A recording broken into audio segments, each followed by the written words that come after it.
This is Kevin Pruitt with another episode of Rising Tide Startups, and we're actually on a remote location, remote shoot today in Asheville, North Carolina, and our guest today is Tom Schwab. Tom, thanks for joining us. Kevin, thank you for having me here. I wish my background was as beautiful as yours. We should have figured out how we could have done this live. Absolutely. That's right. If I'd have given you the invitation, you probably would have flown down. But I apologize for any background noise. I'm kind of on a busy road here in Asheville, but I've looked forward to this interview for a number of weeks. So I wanted to make sure that we didn't have to reschedule. But Tom, tell our Rising Tide listeners a little bit about yourself. I am a blessed man. I live here in Kalamazoo, Michigan. Yes, it really exists. It's halfway between Chicago and Detroit. And it really proves that today work is what you do, not necessarily where you go. I focus on podcast interview marketing. I've got a agency group of 16 amazing people. We serve about 90 different clients, authors, coaches, speakers, brands. And we really help them get known by their ideal customers. Instead of trying to break through the noise, get in on the conversation. And I think one of the best ways to do that is through podcasts, and specifically podcast interviews. So my mom, I try to explain to her what I do. She doesn't understand what a podcast is, but I tell her we introduce people that should know each other. And I still don't think she understands that, but she says, I'm proud of you. And so if I can do it from where I want and make the world a better place, it is a blessed day. So I've done a little internet stalking and looked back and seen a little bit of your progression over the years. And so, podcasting is a relatively new medium. So tell me how one gets into podcasting and how did you end up here? What was the transition story? And then maybe talk a little bit about education, experience, background. Sure. And to me, my life only makes sense in the rearview mirror. If you would have told me when I was 17 years old, leaving the Midwest to go to the Naval Academy, that I would be doing podcast interview marketing right now, I would have had no idea. But I was able to go to the U.S. Naval Academy. So to all the U.S. taxpayers, thanks for paying for my education. I got in on a technical error. That's my God story. I don't have depth perception. Some people say I'm shallow. I just say that I see in 2D. But with that, they didn't figure it out till my senior year. They gave me a waiver. I was a mechanical engineer, ran nuclear power plants in the Navy. That really taught me the systems, that anything could be taught. It could be systematized. And then from the Navy, I went on and worked in corporate America, sales and marketing and distribution, and learned the business side of it. And started my own business, and then sold the distributorship back to the manufacturer. And as we were starting the next sideline, or next expansion of a business, about 2008, I had read a book by two smart guys out of MIT, Dharmesh Shah and Brian Halligan, wrote a book called Inbound Marketing. And it was basically using the internet to answer people's questions, to get that know, like, and trust. And so I looked at that and said, that should work for e-commerce, and talked to them. And they're like, nobody's really tried it, but it should. And so we were able to use that strategy to go from a regional player to a national leader, sold the company. And really, you'll hear me say strategy over and over, because I'm not as focused on tactics, right? The tactic is come and go, but the strategy will be there.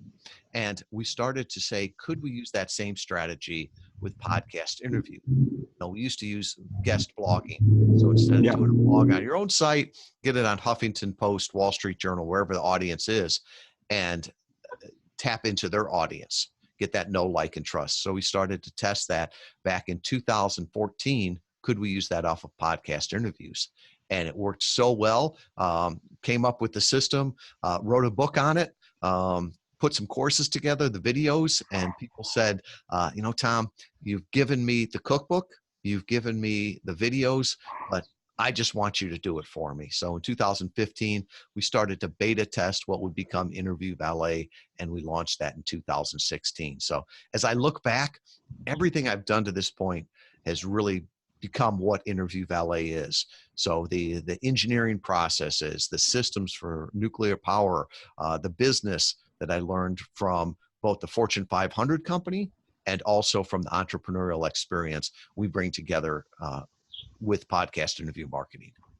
So it's much broader than just a podcast guest booking service. I mean, it's more of a kind of a full service, boutique, for lack of a better word. It is. And podcasting is such just a tool that we use. To me, my grandfather would understand this. How did he build his business? He got introduced to friends of friends and to people that he knew. So for him, that was going to the Rotary Club or the country club. And, Kevin would introduce him to his friends there. Yep. That's what we're doing here also, right? Now it's just we're using different tools to do it. And we really make it easy for our clients to do that. We always say, they're the guest, we take care of the rest. And that tagline came from a client as he explained why he liked working with us. So the recurring model, I'm trying to get my head around the model. So the recurring side of things is just continually booking them on different podcasts, continually putting them in, it's like continual connections that you're making for your clients, correct? Exactly. Exposure brings opportunity. Right. So we're trying to get them continual exposure, but then also helping them use that exposure to drive their business. Exactly. Yeah. So it's not just an interview, but what are you doing to move them from being a passive listener or visitor to an active visitor to your site and ultimately an engaged lead and customer? So looking back at kind of your progression from, say, even high school through, your university time to today, I mean, it looks like to me that you're obviously a classic underachiever. I mean, the idea that, I know the Naval Academy has low standards to get in, and but it's amazing to see how many things that have almost had a turnaround. You kind of stepped into them, figured something out, and then boom, it just goes to the next level. Then you tend to maybe move to the next thing. I mean, is that, do you almost see your career as like a stair step? You keep stepping. I see it Kind as of hard to describe. Yeah. Yeah, I see it as a progression. That one thing. Oh, sure, certainly an upward. Yeah. And not only that, but it makes sense that one thing builds on the other. Mm. And to me, it's the world is changing so fast that the idea that what we learned 10 years ago or 20 years ago, that we'll be able to do that same thing. I'm a lifelong learner. And you say underachiever, jokingly, I say somebody that's too stupid to not realize that it's not possible, right? I get the best inspiration.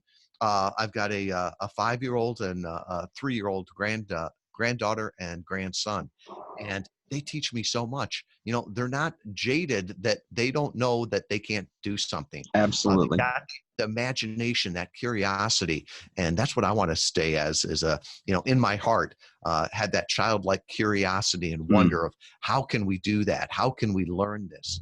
So from that standpoint, taking what we know and trying to apply it for the next thing, because the tactics, they're going to come and go, right? The platform that we talk about today, that's the newest thing. Somebody will hear about it 2 years from now and laugh and go, "Oh, I remember that." But the strategy is never going to change. Right. And sometimes I worry that my grandfather would be more ready for the future than my grandchildren, because he understood the strategy. He might not understood the tools, but if you showed him the tools, he'd know how to use them. Absolutely. Yeah, that is. And then there's amazing, I mean, you look at the, kind of the greatest generation and, in that time frame and how, ingenious they were and how creative they were to make things happen given the constraints of the, what they had, the resources they had available to them. But you were talking just a second ago about, watching your grandchildren. It reminded me of that. I'm probably not going to describe this well, but there's a kind of a famous study that talked about a teacher asking her class, like a kindergarten class, everybody in here that's an author, raise your hand. And like every child raised their hand. They asked that like a class of university students or a class, adults, and like one person in the class raised their hand. And she said, the key was that kids, they believed everything was possible. I love the way you put that. I was too dumb to recognize that I couldn't do it, or that it couldn't be done, or something like that. I mean, it just reminded me of that kindergarten class of, you know, who here is an astronaut? Everybody's an astronaut. Everybody's a brain surgeon. Everybody is whatever it is, because the possibilities are, we're virtually limitless. And today with the internet, the resources are so available. Exactly. Right. What we're talking over a video call.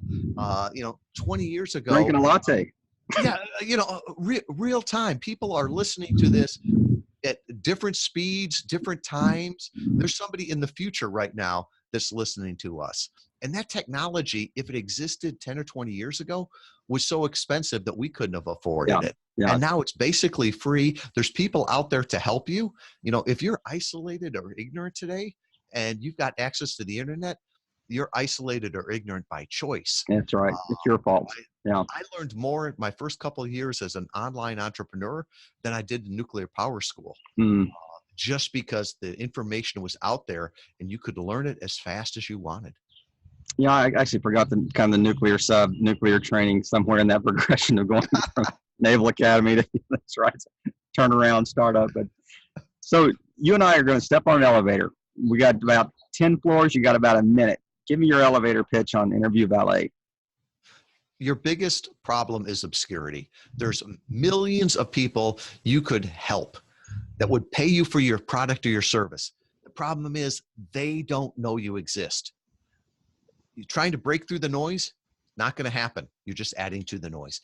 Let us help you get in on the conversation. Get people to know, like, and trust you. We'll make it easy. You can do it from anywhere you want. So in that, didn't even talk about podcasts. It's all about connection and really breaking through that obscurity to be acclaimed. Now, are there different levels of service? Is there kind of an entry point? Is there, hey, we're the gold standard, membership? We work with clients for different things. So there's different levels that different people need. Some people want to fill their funnel and just ongoing interviews. Other people are trying to do a launch. So they want like a blitz of podcast interviews. So if they're launching a course, if they're launching a book, just different levels for it. And it's not a cookie cutter online system. We're real people that care about our clients. We build relationships both with our clients and with the podcasters. And so with that, we're very flexible in what we offer. And we have, but in the same way, we've got a process that we know performs results. Where do you see podcast heading? Where have you seen it come from, say 2014 or 15 to today? And then where do you see it going, say, in the next 5 to 10 years?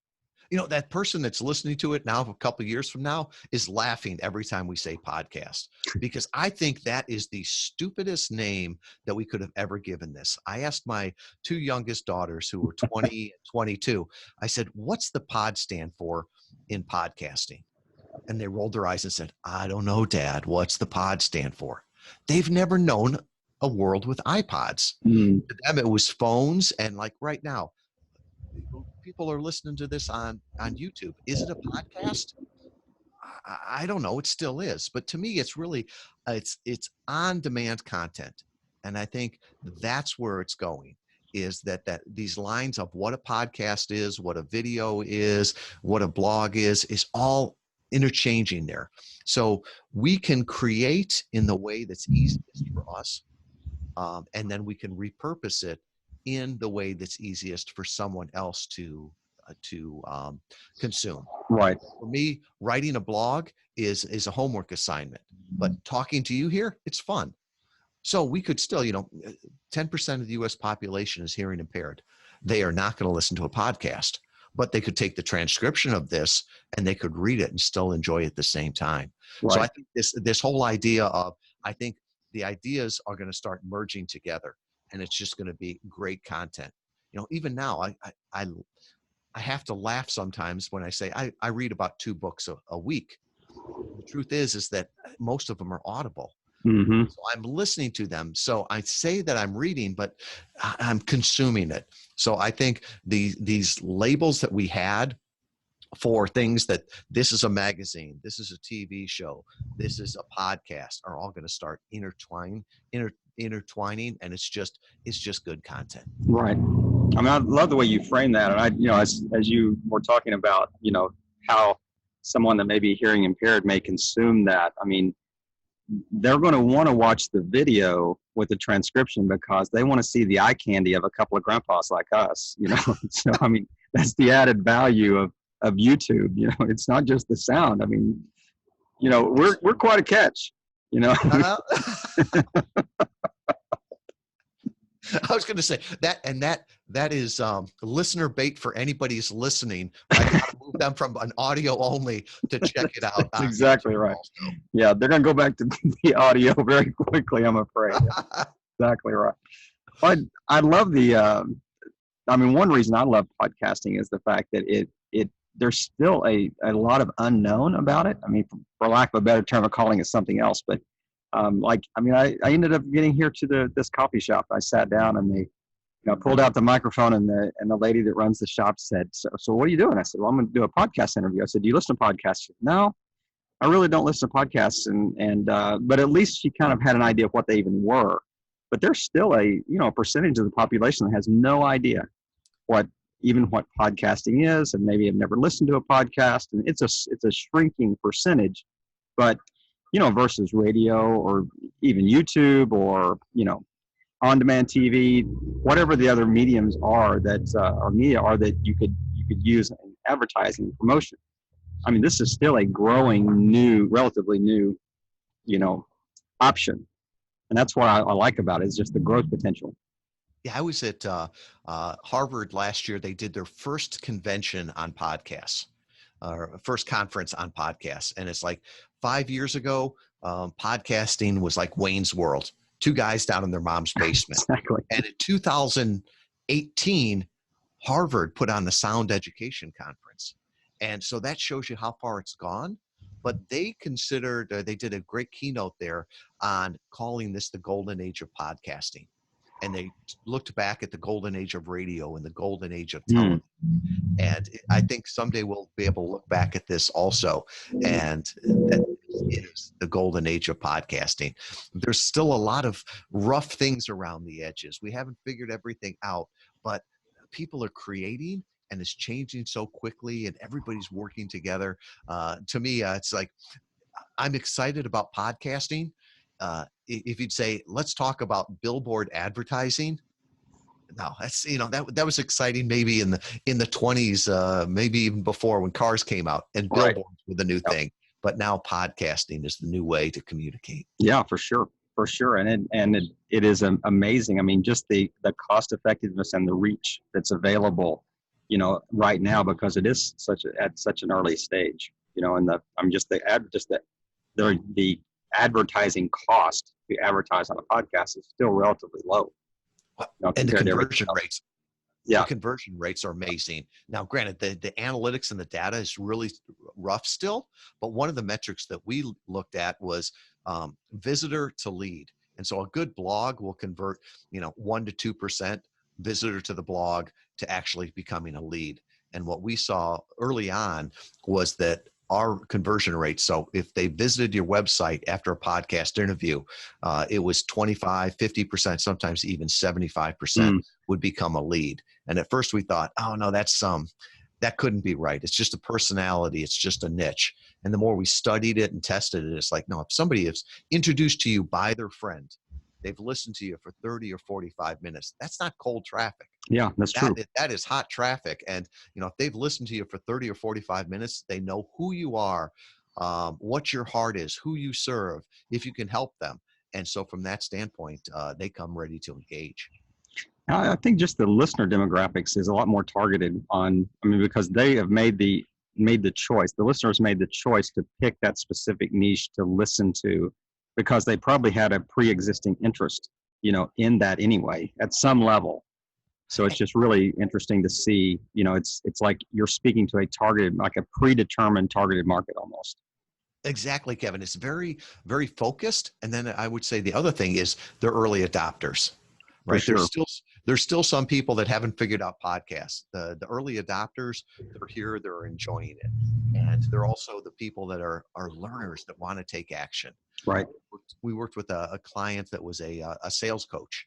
And he said that 20 years ago, if he walked into your office and he saw that there was books on your desks, that proved to him that you were a great client, right? Because here's somebody that wants to learn, wants to change. And he said, now I don't have to walk into the offices. If they're on a podcast, if they're listening, they want to learn. And so from that standpoint, he felt it was just a much, much better target audience. So let's get kind of in the Wayback Machine a little bit. Go back a few years, right before you started Interview Valet, or at least started in this space. What would be one or two pieces of key advice that you wish you would have known then that you know now, that you could go back, that might be, germane to like a little broader section of people that are, that are in an early stage of their startup? It's the lesson that God keeps giving me a chance to learn over and over and over.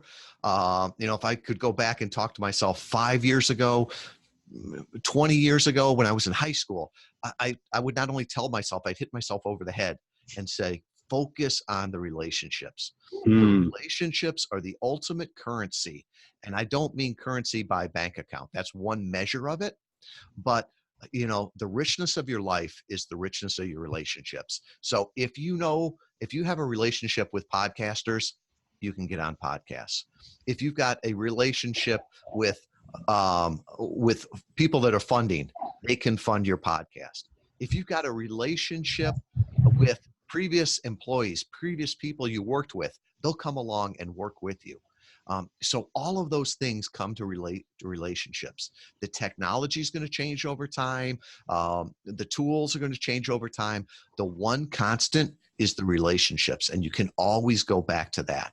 Some people would say it's your character also. I'd say, yes, it's the character, but people also have to know you. You've got to build those relationships in it. So I wish 5 years ago that I would have built stronger relationships, and people say it's one of my strengths, but I still look at it as an opportunity to continue to grow those.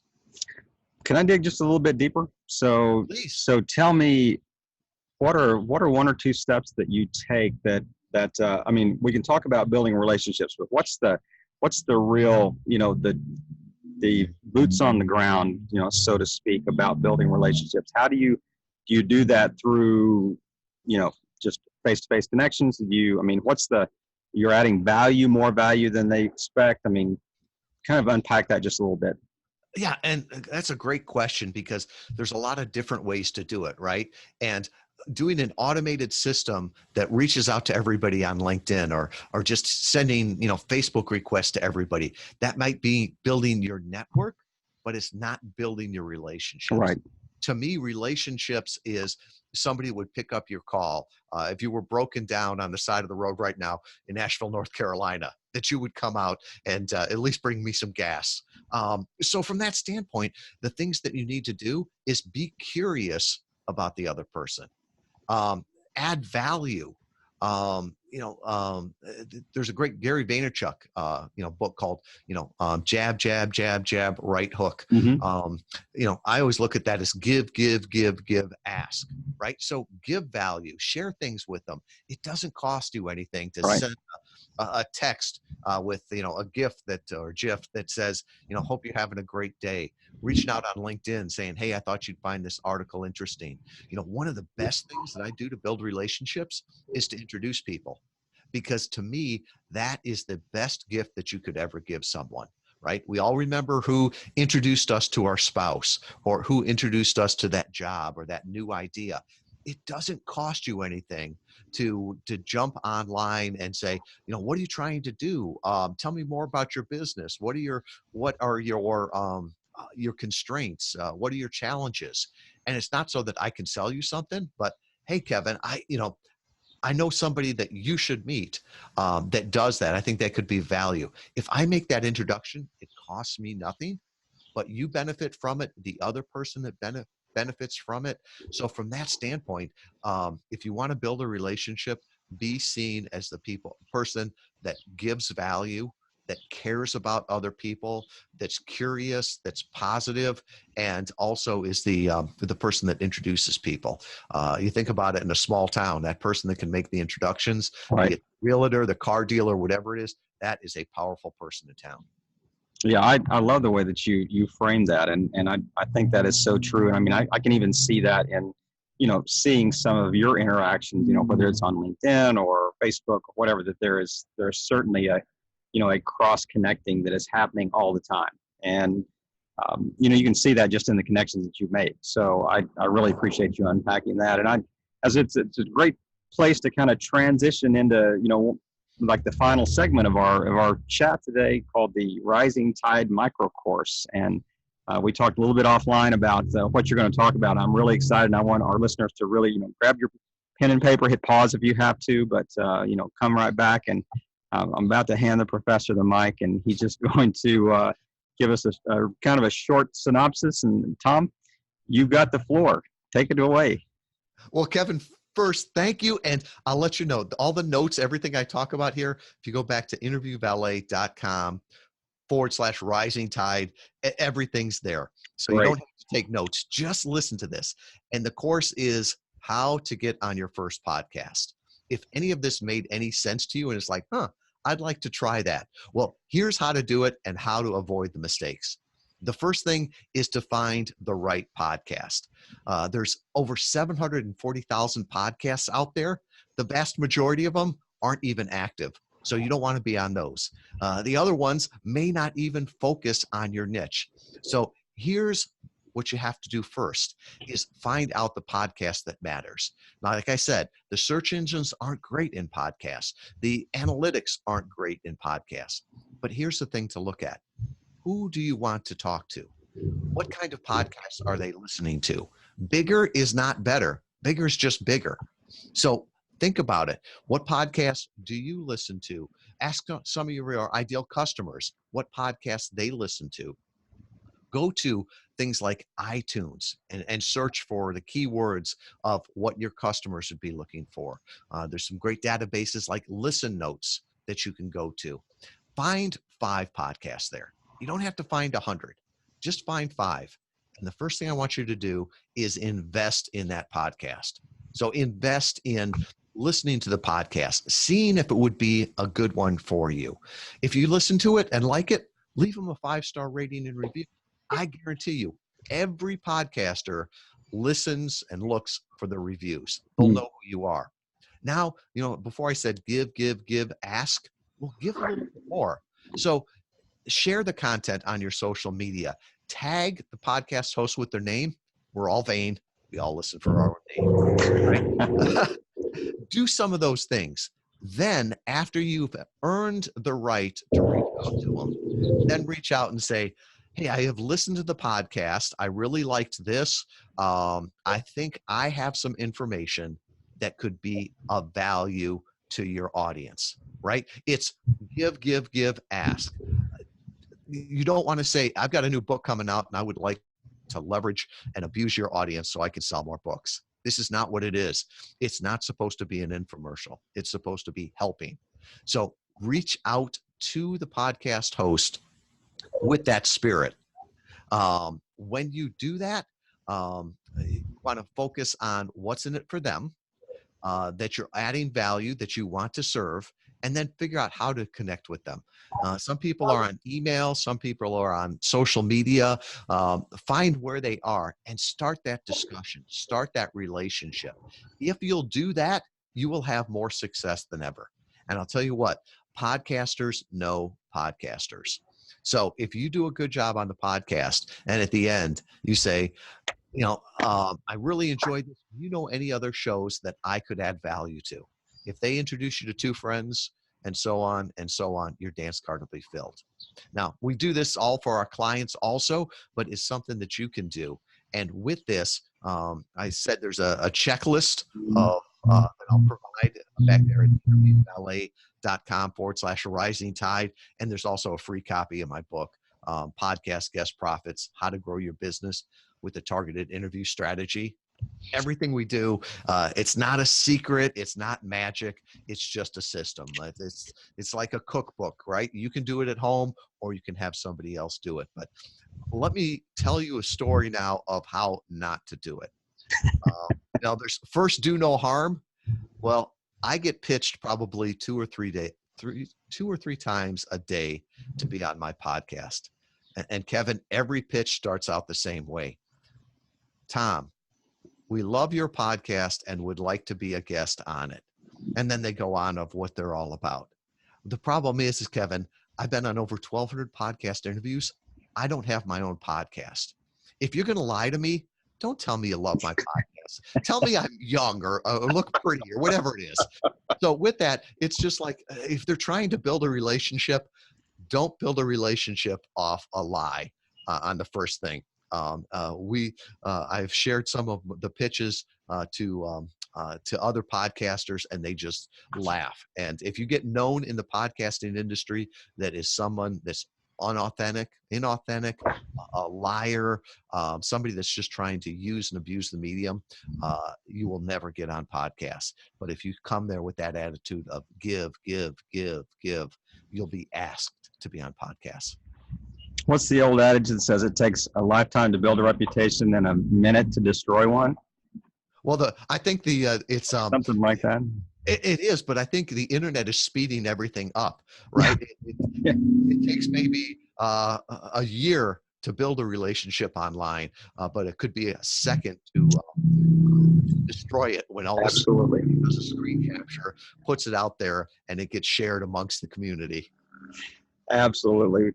Tom, thank you for sharing that, and that will be a separate video on YouTube. And but is there anything that we haven't covered today that you would like to add? You kind of wrap up with, and I mean, I could sit here and ask you questions all day long, but you got 1,201 podcasts. You got your 1,201st podcast interview to do later today. So yeah.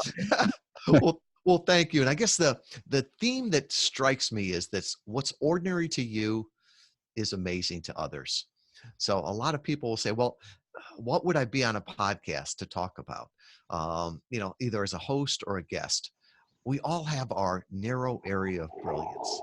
And there's things that that you've learned. Some of it came from academics. Some of it came from your experience.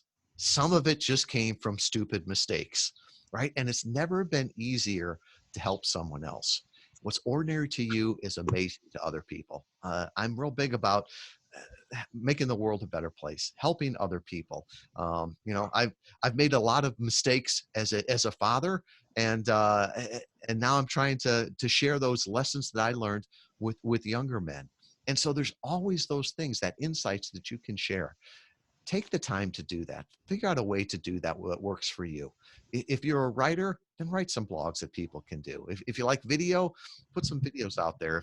If you don't like talking in front of a group, well, consider a podcast. Introverts can do podcasts. All I can say is, what could help a lot of other people. It's never been easier to do that. And so if we can help you in any way, getting on podcasts, feel free to reach out to me at interviewvalet.com. I'll put all my social media right there at interviewvalet.com/rising tide. Well, Tom, thank you again for just taking the time today and just I could have just turned the recording off and we could have just had a chat, and it would have made my day anyway. But I do encourage our listeners to look at his social media and look at the things that he's involved with. I mean, it's we just touched on a very small portion of Tom Schwab, the man here. So there's a lot more to his story that we didn't have a chance to really unpack. But he's a complex critter, as my grandfather would say. But I just really appreciate the fact that you have. I mean, there's absolute evidence of you pouring into the lives of other people, and it's not just for a means to an end. I mean, this is something that's completely unrelated to Interview Valet and the stuff you do. So I just really appreciate you just taking the time to kind of speak into the next generation following you and following us, and just speaking into others, others' lives at such a deep level that, I've looked at some of the things like we mentioned off camera, but I'm just really grateful for your character and your history and the fact that you are pouring into people like me and others. And we're just really grateful for that time. And I hope you have a blessed day. I appreciate you taking the time today and just helping all boats rise in a rising tide. Tom, thanks again. Thank you, Kevin.